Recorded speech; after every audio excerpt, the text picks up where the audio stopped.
WNST, Towson, Baltimore, and Baltimore Positive. It is 2023. We're into a new year, and we're going to be doing the Maryland Crab Cake Tour all year long. We're going to begin the tour with my old friend from Highlandtown out in White Marsh now, G&A Coney Island Hot Dog. Be doing that next Thursday in advance of wild card Raven playoff activities.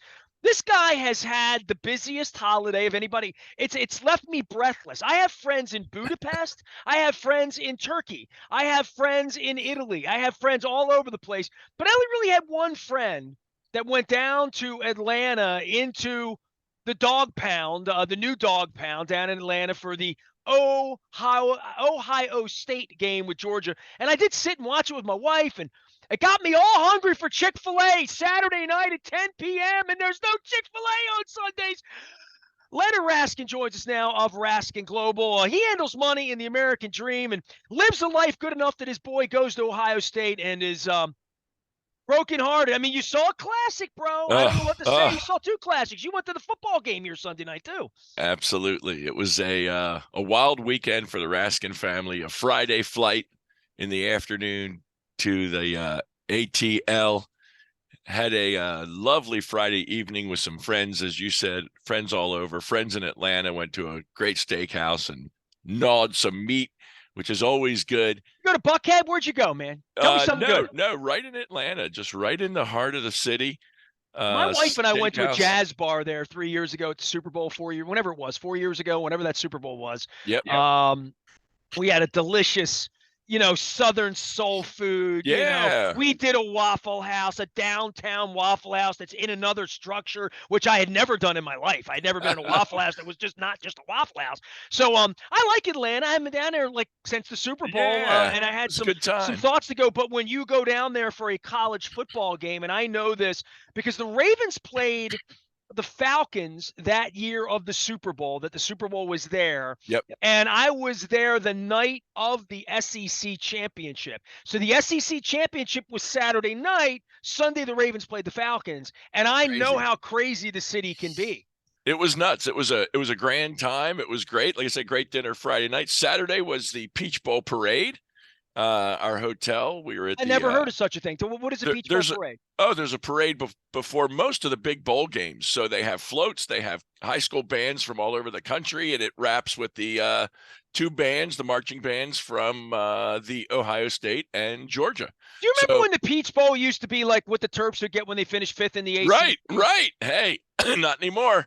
This is a national championship deal. So we're out on the street. We were standing watching the Peach Bowl parade and with the family, and the band starts marching up the street, and good, great things. The director of the band, the director of the marching band knows obviously the boy because of the athletic band out at the university, came over, shook his hand, wished him a happy new year, was glad What to does your boy play in the band again? Tenor sax.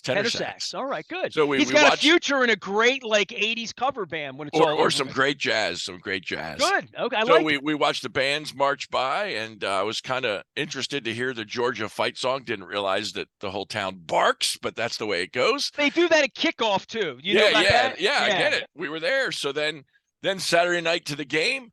And look, a tough weekend for the Harbaugh boys. First, watch TCU light up Michigan, and that was fun. Incredible, right? That was an amazing game. We saw the first three quarters, half of the third quarter, and then we marched over through Olympic Park into the stadium.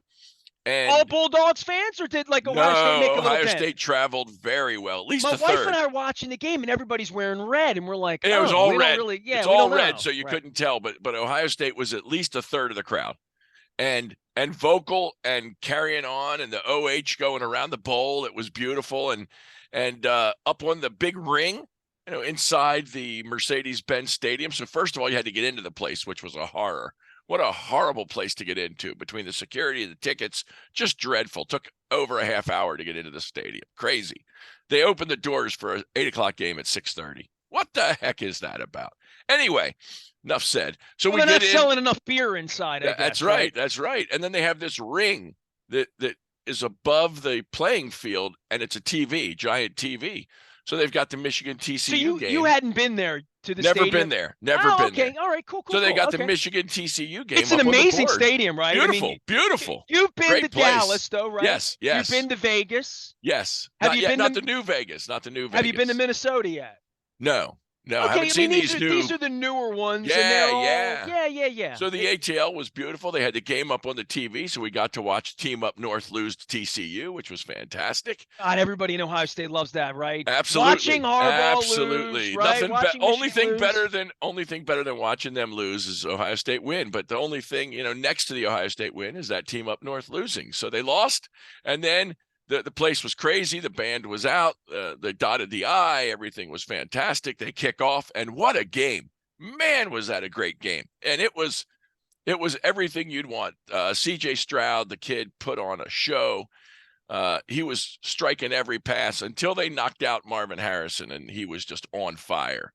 And then third quarter, good game. Fourth quarter, amazing. And that kid from Georgia, the kid is older than Lamar Jackson.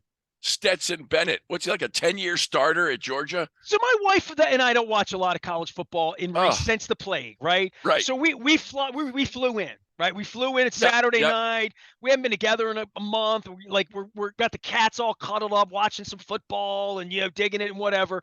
And it's like, first things first. What percentage of the country knew horned frogs?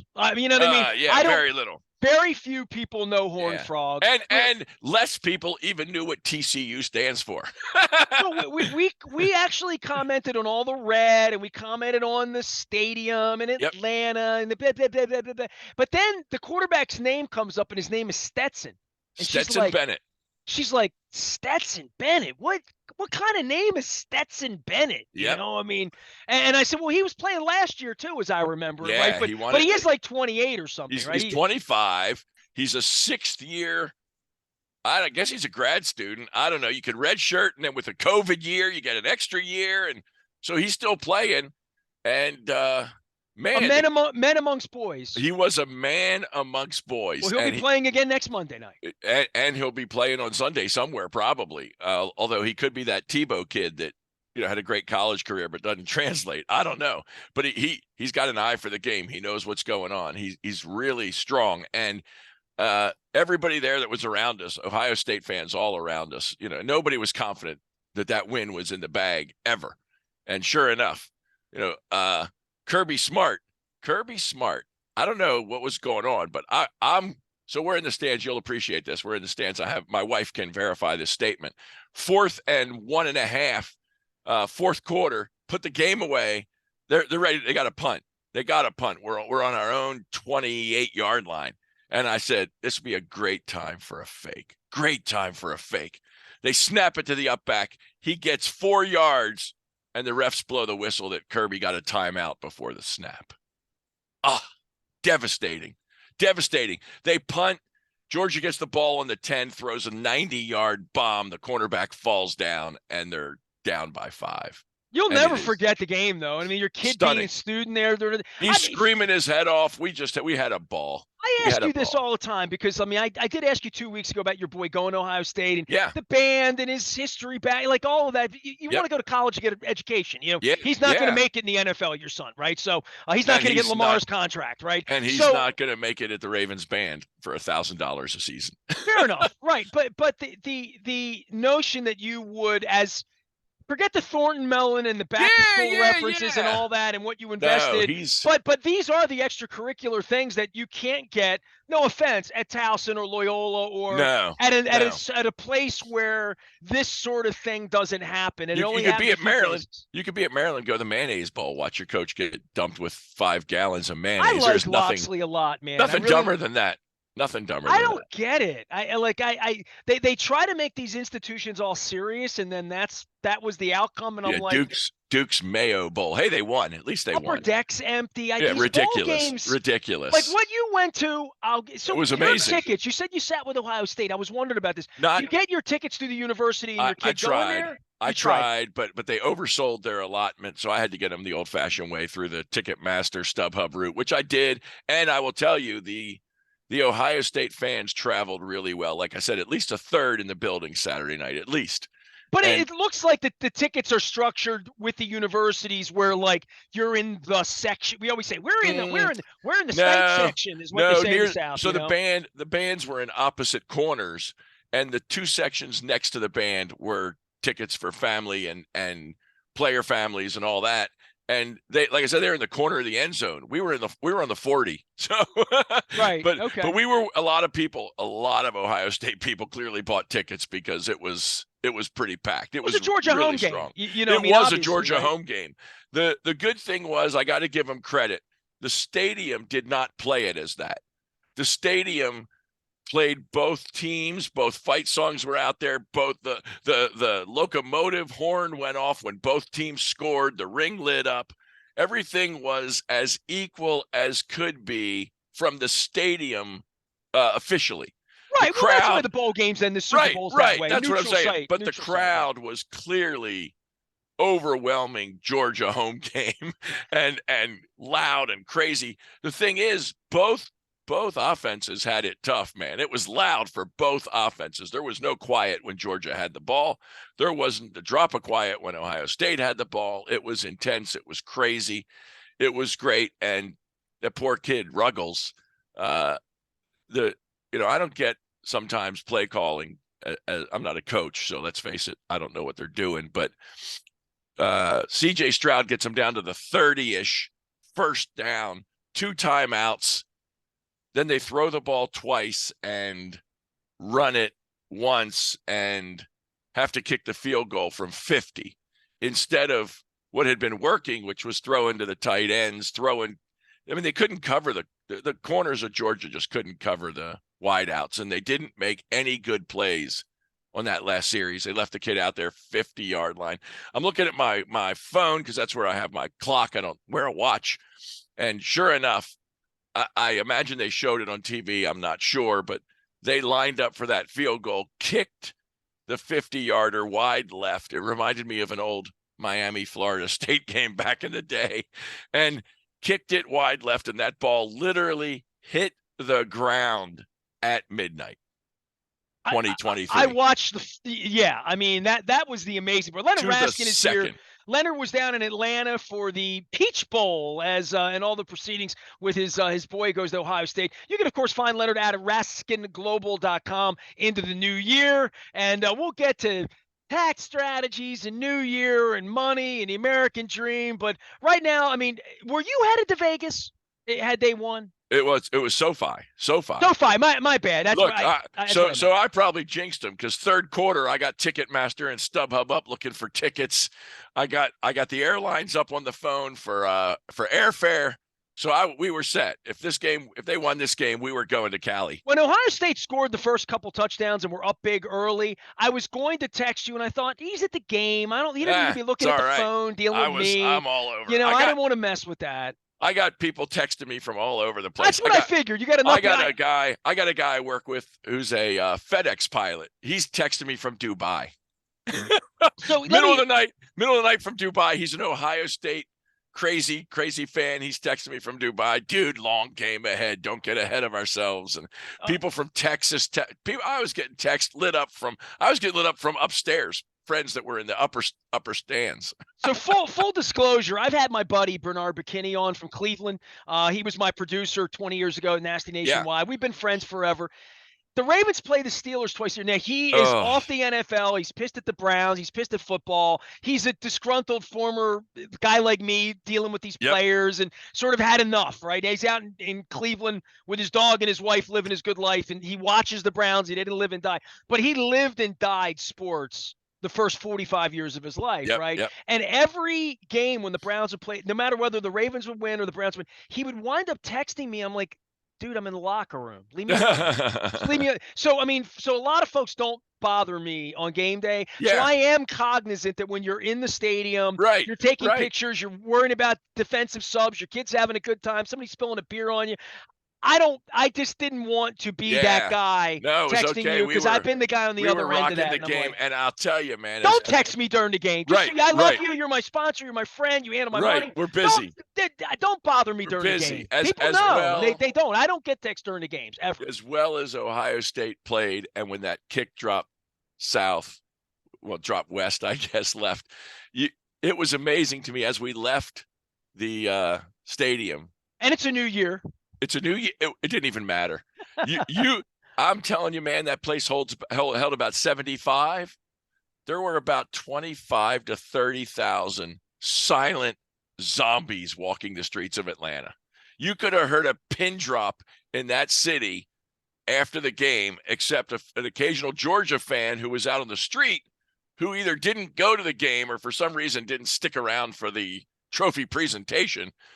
The Ohio State fans walking back through the city. It was zombie-like. I go to the Super Bowl every year. So every single year I walk out of the building and I see people celebrating a championship and people who flew halfway across the country and spent 15 grand to do it. And they're like, that was, it was dreadful. Then we got back to the hotel. And of course I have to watch a little Sports Center and hear some follow-up and just some commentary. And it was stunning. And 2 o'clock to sleep, 4 o'clock to wake, fly home on a 7 o'clock jet, land at 9:15. Because you thought the Ravens had to play 1 o'clock game, yes. Came home, had some brunch with the family. It's tradition. We do a New Year's Day brunch. So we had New Year's Day brunch with the family. Came home, went to sleep for 3 hours, set an alarm, got up. No tailgating on Sunday for the Raskin family. You haven't shaved, you haven't tailgated. I mean, your voice is very. Still I got fighting, up at 6 a.m. and flew out of Hartsfield and had to deal with all that, right? Yes, and struggled. Just drove right down to the stadium, parked the car Sunday night, walked into the stadium about half hour-ish before kickoff.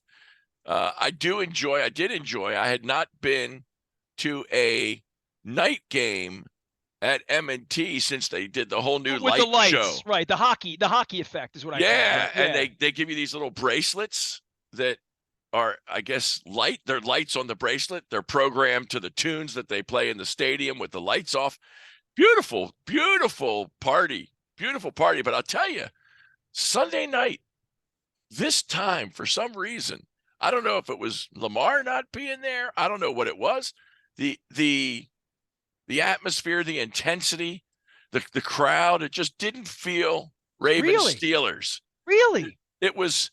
On TV, it played like, and more than that, look, I follow who might be in my seats, right? I mean, those seats were my seats for 26 years. Somebody else wearing a Jack Lambert jersey was probably sitting in it. Yeah, got it. As long as he wasn't wearing one of those jailbird Steeler things, the awful ones they were. Ryan Clark, the Bumblebee, right? So, I would just say I follow how much tickets are. Ticket prices went through the roof in the last hour, which is very unusual on a Sunday night. And I thought, everybody's off Monday. It's almost like a Saturday night game. Steeler fans. And the Steeler fans took the tickets and bought them. I mean, it was great. It was great when they were playing the tunes and when the lights were off and all that craziness was going on. But during the game itself, they had the big screen was going a lot. How many Steelers fans were there? Like when they won the game, what was the percentage of people? 20%, maybe 15, 20%. Okay, yeah, I figured there were 10,000 Steeler fans. That's probably about right. And they're crazy. You know, they had their jacket on the whole game, and then they took them off at the end. And their towels, little yellow towels. Yeah, all the crazy, go wipe your tears towels. Anyway, wow, what a crazy game. Another one. Here we are. We can barely kick a field goal. We can't get 10 yards. Fourth quarter comes. You got this game in the bag. I think we were up by 10, weren't we? We were up 10 at one point. Yes, right, they did blow a double-digit lead. That's another correct. It was 10-point lead. Yes. Another 10-point lead gone. As I remember, it was it Hill, right? Hill runs the ball back to the 40-yard line on a kickoff. And they can't get a point out of it. -3 yards. Yeah. 40-yard line in Steelers territory. And you can't get a first down. And I don't know who's making the play calls on that series, but I can't imagine that they're so scared. They seemed so scared that Huntley would throw an interception that they didn't let him play the game.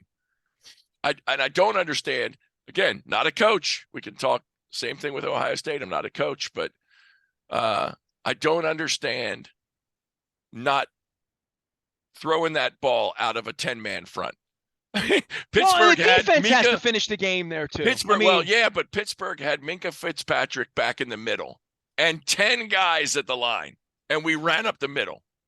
What the heck are they doing? You're not going to break that. You got 10 guys. You got TJ Watt coming around the outside, blowing up every play, and you got 10 guys in the box, and you're trying to run. Well, they always feel like they can run the ball. They have the confidence to think they can.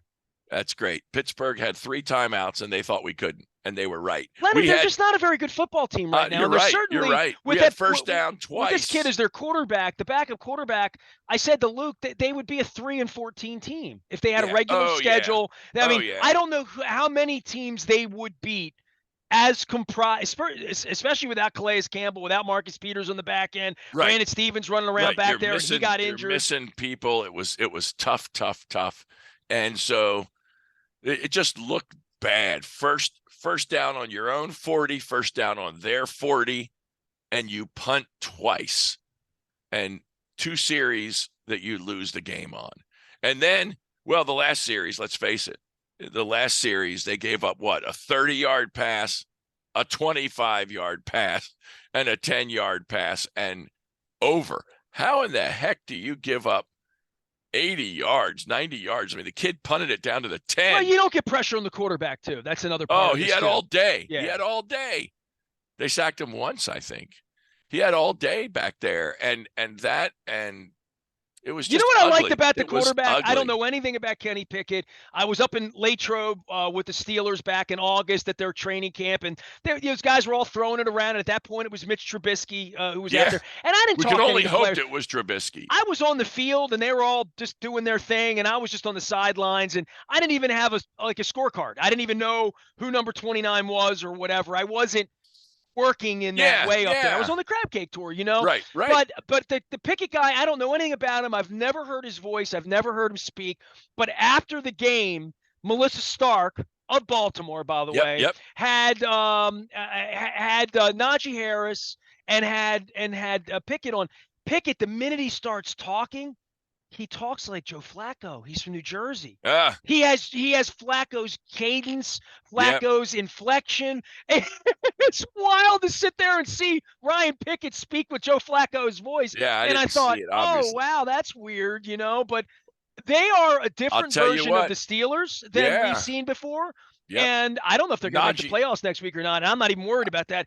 Right. I am worried about, can the Ravens win a football game next week? Not Cincinnati. Forget that. Whatever the stakes are, any of that. Is Lamar Jackson going to be upright next weekend and ready to win a football game in this league against a playoff team, whatever playoff team that is? Chargers, Jaguars, Bengals, whoever. You only hope. Yeah, I think you got a great point. But I think if Lamar is operational and it's the Jags or the Chargers, offensively, I think you got a shot. The defense, I can't believe how ragged they still look. I mean, it's terrible. And I think what's his name there in the other hair boy. We got 2 hair boys. You got not San Diego. Yeah, L.A. Who's their quarterback? L.A. Herbert. You got Herbert, and you got the Jags. You got two boys. Trevor Lawrence. 2 boys with the flow. They got the flow going. You want me to get my flow out? Right. There you go. All right. You got 2 boys playing with the flow, and I don't know that the defense can stop the flow. Well, maybe I should get in and start quarterbacking the Jaguars or something. There you go. You quarterback the Ravens. You could bring out the flow. Maybe they'd hire you. Maybe they'd hire you for that. I was gonna cut it off, but my wife found me a brand new thing of wax for my hair, so I'm keeping the hair a couple more months. We've decided. Leonard Raskin is here. He is Raskin Global. Tell everybody about starting a new year. I mean, I've asked a lot of folks about resolutions or what they're into. That's not Ohio State or Raven related football, or even the Caps and where you are right now, or how the Orioles. I saw somebody said 2023, the year the Orioles win the World Series, and I thought, that's a nice thought on January 1st. Well, if you're in Vegas, you could put a point on that. Maybe win a couple doubloons, like TCU 200-1 preseason, 200-1.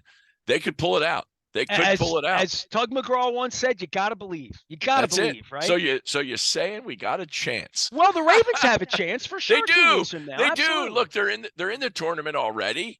You got a Bengals game that you got to play. I think Lamar has got to be out there for the Bengals because he's got to have a preseason practice. He's got to have a practice.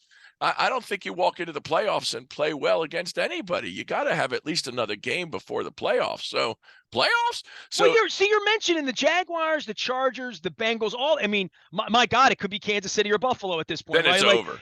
Right. But well, I mean, if it's over, then it's over. If you think they can't win, if you can't beat all of them.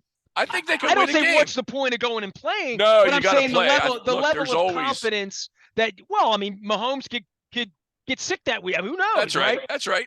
You could hit a guy good, and any given Sunday. Look, it can happen, but we know that the road is tough and the teams are good, and you're not going to win scoring 15 points. Right. The offense has to show up, and that means you got to have some vertical threat. And team puts 10 men in the box, and you can't pass out of it. You ain't winning. But if you get in the red zone 3 times during the whole game, and you score touchdowns all 3 times, you got 21 right off the bat. You got a chance. You got a chance. Right. But when you score 3 field goals, God bless Tucker, but when you're hitting field goals, that's how you finish with 15. Right. That's exactly. how you get 15. So touchdowns are at a premium, and you got to get them. And man, Mark Andrews is only one guy. You can't throw to him every play. They know you're throwing to him. Although I will say it was nice to see Sunday night Likely got a little touchdown. That was good. And we've been waiting all year for that, right? Like that preseason touch. Leonard, any wisdom to start the year for anybody? Just other than just have a good time, take care of yourself, be healthy. Yeah, take a good assessment from a financial standpoint. Look at your budget. Sit down, look at your cash flow. Say, am I saving enough for my future hopes and dreams? And am I protected well enough that if something happens, I don't lose my future hopes and dreams? The market will take you there, but you got to put money in it first. You got to be saving enough, and you got to protect yourself. So you make sure your dreams happen no matter what, and you make sure that if what you hope happens, that you've planned properly, you've put away enough money to have the wealth you want for that good long-term future, and you can enjoy the Ravens in the playoffs and TCU, Georgia in the National Football Final. Yeah, it's a good football week, and the one thing about football and sitting around here all year and not flying places other than going to Pittsburgh a couple weeks ago and watching all this and watching vicariously as you're in Atlanta and other friends of mine were in Tampa 6 weeks ago or New Orleans or any of these places that I haven't gone, but I've been a million times and I know the route to all of that. It's just we always miss football when it's gone. You know what I mean? Absolutely. We got 5 or 6 weekends left, and then all of a sudden, like, it's gone. So enjoy. And it's Ovechkin. It's Ovechkin on to 894. Well, and March Madness and like a sure. other things. But there's only one football season, right? Yeah, so, right. And I think that's the hard part is for most of us looking at this saying we're in the playoffs. Like I wrote last week, it's weird. We're in the playoffs, but we really have a chance of winning the Super Bowl. I am very, very doubtful at this point. I think they're a little doubtful as well. Leonard Raskin's not doubtful about your ability to build a better future, save your money, take good advice. You can find him out at raskinglobal.com. We talk about it all the time. And, of course, Leonard's out on the front of Baltimore Positive as well. I'm going to let you rest up, get a razor blade, get the year off to the right start, get the leftovers put away, do all of that. We'll all be ready for the Ravens and the Bengals this weekend. I am Nestor. We are WNST, AM 1570, Towson, Baltimore. Happy New Year to everyone out there. We never stop talking Baltimore Positive.